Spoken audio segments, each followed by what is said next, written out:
Hey, Eric Faust here. Walnut Ridge. Some of you might remember me. Well, y'all should remember me. Anyhow, we're up here at the Fall RV Show open house in Elkhart, Indiana. And I've taken a little break from looking at all the great new stuff. I'll post some pictures. But I've taken a break from all the new stuff to show you some of the old stuff. So I'm here at the RV Hall of Fame Museum. Let's go take a look. Now I'll have to keep my voice low because other people are in there. I don't know if it's illegal to do this or not, but here we go.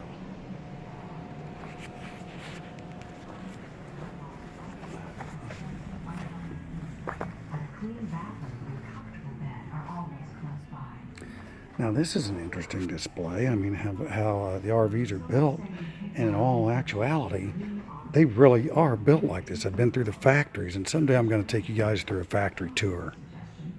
And now, on to the good stuff.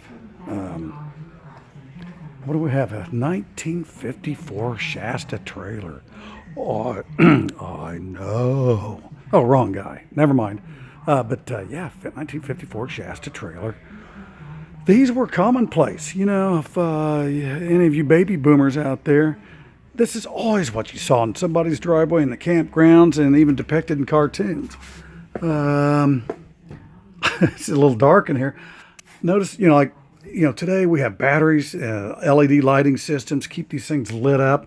Back in the day, all they had were propane when they didn't have electric lights, and that had the mantle on it, and you would light that up, and you would do your boondock camping. These didn't have air conditioning or anything. Rudimentary but effective. And if you look right here, that's a cot. That's a hanging cot up there, and obviously there's the bed. And families actually used these. They would put them behind their 1954 Pontiac Oldsmobile or Ford or Chevy, and away they'd go. 3-burner stove, a real ice box. No cooling. That was an ice box. Cool stuff. So we're going to go on, and I'm going to try to come out of here a little bit. Ouch. Yeah, there's some people down there. In the dining area, so I'm going to take you to another Shasta. No, I'm not. Yes, I am. So I'll be right back. Okay, we're back now, and we're in the museum. Take a look at this. Oh, no. Oops, wrong guy again. Anyhow, this is where this is kind of where the travel trailers first began. Really, if you look back in history, Henry Ford, Harvey Firestone, James Burroughs, and Thomas Edison decided they liked camping, and they wanted to make it mobile. So if you look right here, this is the oldest travel trailer in the world. It was made in 1913, and they used this, and they went all over the country. Look at this. It's a thing of beauty, and this is how they pulled it. Not much of a weight distribution hitch, but I guess it was effective. So yeah, this is what they traveled in. That's what they slept in. Cool stuff. Boy, would I like to have this. Don't think I quite have the coin to handle that. Okay, on to our next thing. I know I'm moving kind of fast. The old Airstreams. Well, these things were sweet. If you had a 1960 Cadillac and big fins, chrome, the ladies were all dolled up with beginnings of the beehive hairdos, and the men had Cary Grant suits, and everybody smoked Pall Malls. Well, this is what they camped in. Look at this. I can't come in here. They won't allow it, but I can take a picture. Pretty modern for a 60-year-old camper. Look at that. Pretty cool.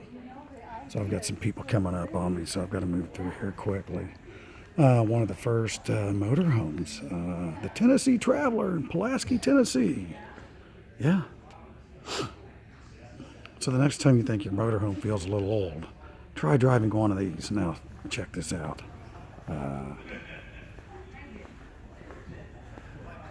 Yeah. How about those bucket seats? How about that memory seating? Pretty comfortable, huh? Built on a Model A chassis. And look at that. Here was your heating source. Hey, throw a little bit of coal in or a little bit of wood. It'll stay warm. No, that wasn't dangerous at all. Wow, that is something. So yeah, that looks pretty comfortable for long distance traveling. We're gonna go look at this little mini Airstream. Um, well, they've kind of gone back to their roots with the camp light. I'm not supposed to tell you that because yeah, they're the comp. Wow, this is small. Yep, not gonna have too many parties in here.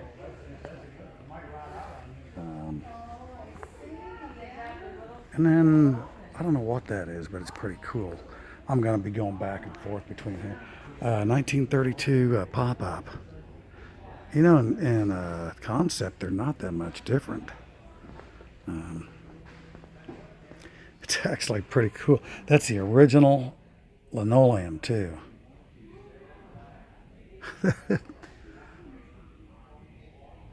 I mean, it was rudimentary, but it worked. These are real canvases. Everything is all original. 1935 was when they began to cover them. They took hard canvas and put over they put over rafters and hard canvas. They got that idea from the airplane industry, and so this was one of the first enclosed ones.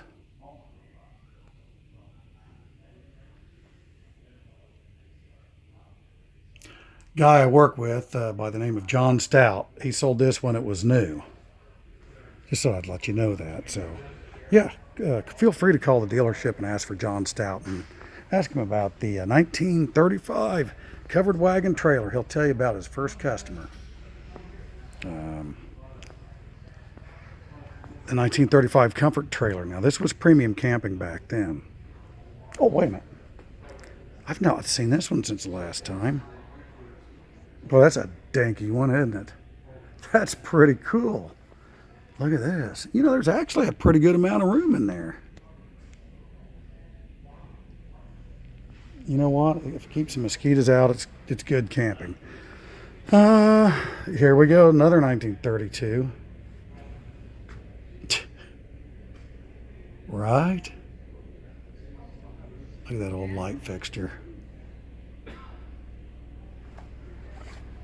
And of course, we're coming around to the 1950 Fleetwood Sporter. Fleetwood's been around a long time.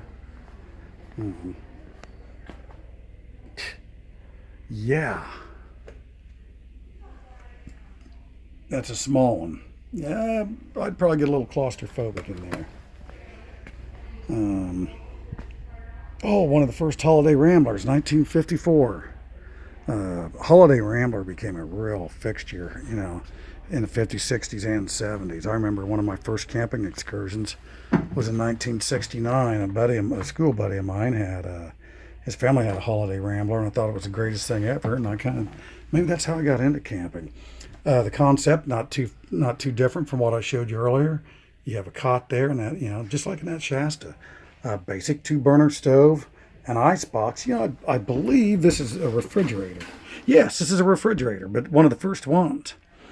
Really, not much has changed. No bathrooms in these.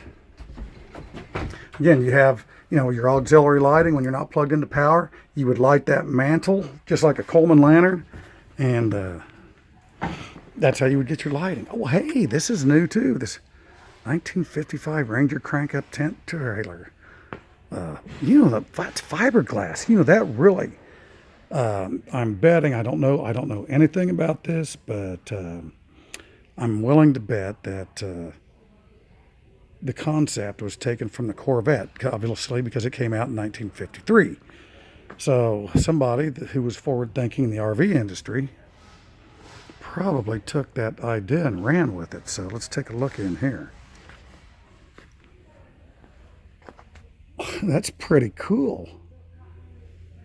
It would sleep 4 in relative comfort. And it's got a rudimentary kitchen, but it works. Again, the auxiliary lighting. Pretty neat stuff. So, yeah, the campers. Oh, I remember this one. Yay, the 1954 Yellowstone. Um, Mom and Dad, if they had their own door back here, if they inclined to, if they felt a little, say, romantic, well, hey, they could escape in or escape out of the camper, depending on what their desires were. But we'll not even go there. Pretty cool stuff, though. I mean, this personifies the '50s. Look at the interior. Look at the patterns. Yep, that's a real stove. That's how they heated a lot of these. Duotherm. Duotherm still makes heaters. They have a lot of industrial applications now. Okay, my arm's starting to give out, so I better go to my good arm. And here's one that I haven't seen. A 1957 Cerro Scotty 12-foot trailer. Everybody talks about the mini campers. That's supposed to be the biggest trend right now. Can't hold a candle to this. John Huddle, I hope you're watching this, because I tell you what, this is right down your alley. My God, I'm 5'6". Okay, take a look at this, if I can do this right. I'm 5'6". Look at this. This thing is miniature. Pretty cool, huh? It works. Wow, look at that.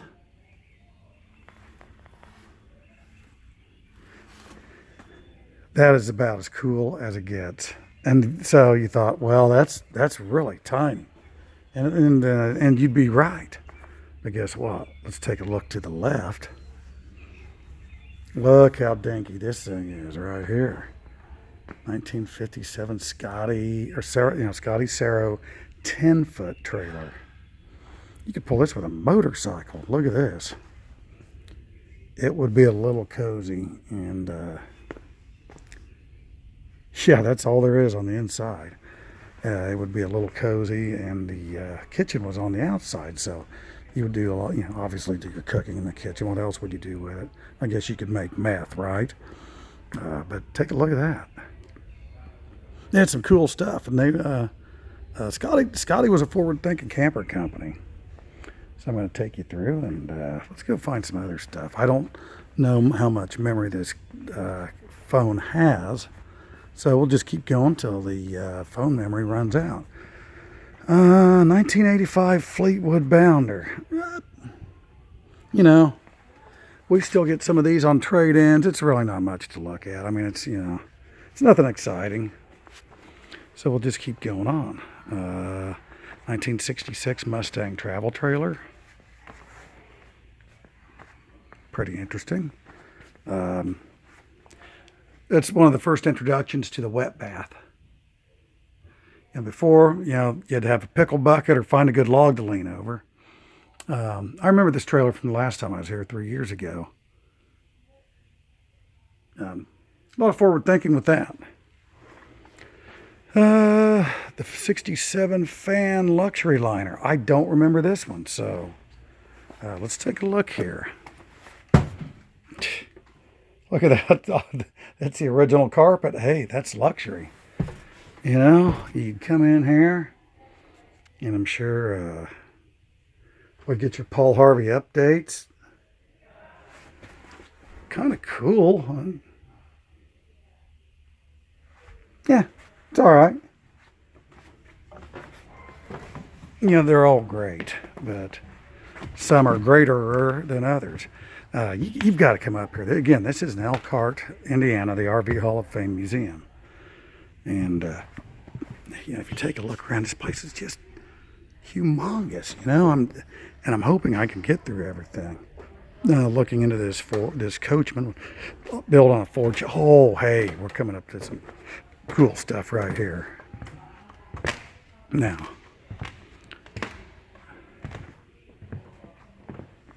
look at this. 1937 Hunt house car. I gotta be careful how I say that. That is pretty cool. Um, you know what? I was wrong about the first conception of the wet bath. I believe that this could be it. Last time I was here, this was under construction, but that really, for its day, if you think about it, 80 years ago, this would have been pretty modern. I don't know what kind of drivetrain that it had, but you had to drive it with man. How would you shift this thing?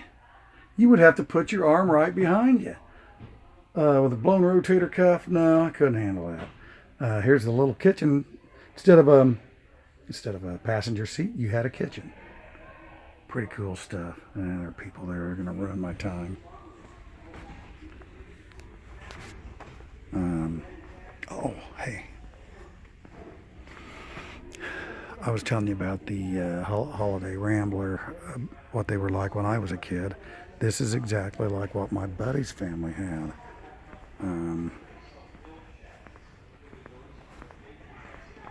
really, this is what, hats off to the Holiday Rambler company for putting America on the road in the RV world on a larger scale, because this was really one of the first modern coaches that again, this is I think this is 1960s. Yeah, this is 1967, and it had one of the first RV refrigerators that run off of either propane or electric. It even has a 12-volt converter for 12-volt converter for the TV, and it's one of the first units with drop-down air conditioning. So really, 50 years ago, this was pretty modern. Look at these period correct lights. How many of those did you grow up with? I mean, that were in your house. Pretty cool stuff. I want to go see this other. Ah, yeah, look at that gold couch. That's pretty sweet. I don't think that the Craig stereo is quite correct. I don't know, maybe it would have been. But, so anyhow, that's pretty cool stuff for 50 years old. I want to take you into this 1974 GMC motorhome. A lot of you baby boomers remember, but the 1974 General Motors came out with this coach. It has the Oldsmobile drivetrain. It's front-wheel drive, believe it or not. The two tires in the back that was on an air ride suspension, considered very, very modern for its time. And it was lower to the ground than any other motorhome. Really, I remember as a kid. I mean, look at the control panel here.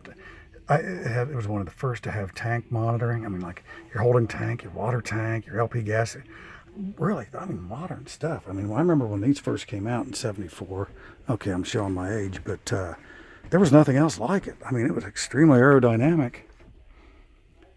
And, factory dash air, even has an 8-track that's in the thing.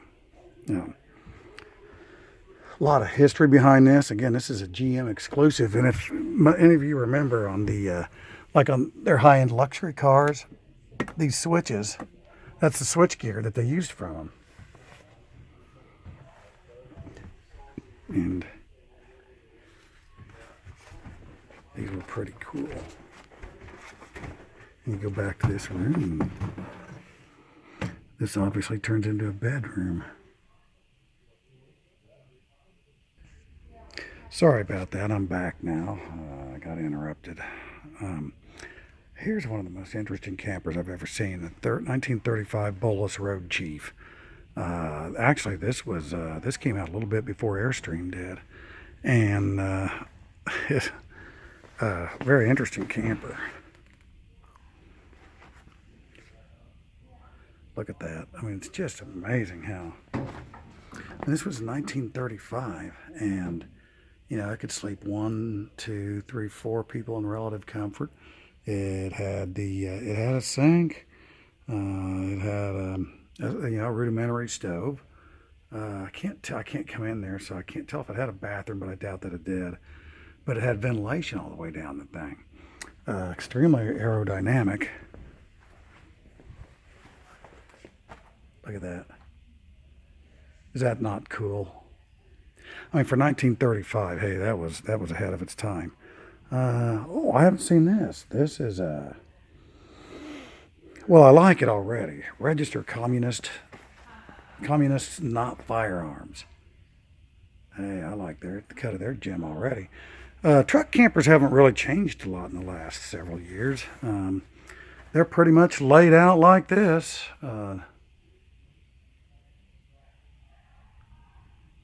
Kind of cool. Oh, Mae West's house car. Yeah, she had this built in 1931. And I'm going to try to get it's built on a Model A chassis. And it had the porch out back.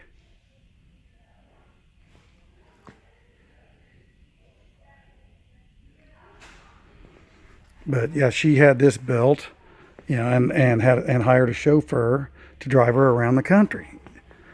She was afraid to fly. Obviously I don't blame her, especially in those days. But this is where she would read and do some of her writing. It actually had a little kitchen, and then she had a little bedroom back there, which I'm sure was well used to the delight of many. And this is a little more comfortable seating than that other Model A. So good stuff. Now we're back to this camper. I know I'm bouncing all over the place, but I've got phone. This is on a Studebaker truck body. Well, you don't see that very often. For many of you not in the know, Studebaker was made in South Bend, Indiana. Look at how high that gear shift is. Wild. Now, if you want to go full pimp daddy, baby, look at that. Isn't that about the most hideous thing you've ever seen? But it is cool.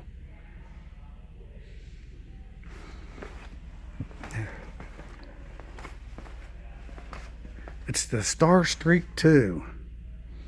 I mean, it's actually